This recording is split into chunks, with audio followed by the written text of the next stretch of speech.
What you mean? You already know.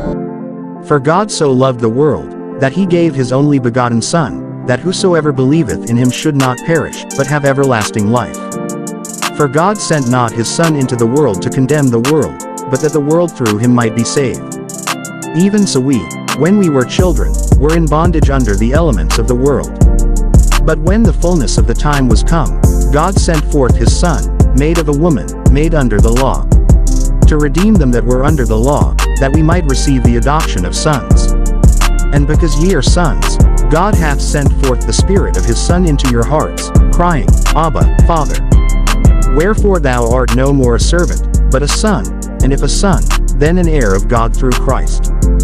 Be filled with the knowledge of his will in all wisdom and spiritual understanding, that ye might walk worthy of the Lord unto all pleasing, being fruitful in every good work, and increasing in the knowledge of God, strengthened with all might, according to his glorious power, unto all patience and longsuffering with joyfulness, giving thanks unto the Father, which hath made us meet to be partakers of the inheritance of the saints in light, who hath delivered us from the power of darkness, and hath translated us into the kingdom of his dear Son, in whom we have redemption through his blood, even the forgiveness of sins, who is the image of the invisible God, the firstborn of every creature.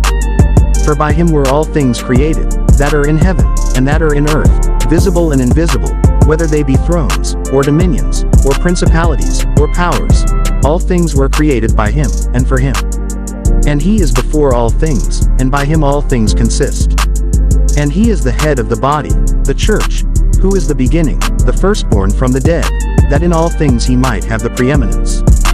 For it pleased the Father that in him should all fullness dwell. And, having made peace through the blood of his cross, by him to reconcile all things unto himself. By him, I say, whether they be things in earth, or things in heaven. And you, that were sometime alienated and enemies in your mind by wicked works, yet now hath he reconciled in the body of his flesh through death, to present you holy and unblameable and unreprovable in his sight. If ye continue in the faith grounded and settled, and be not moved away from the hope of the gospel, which ye have heard.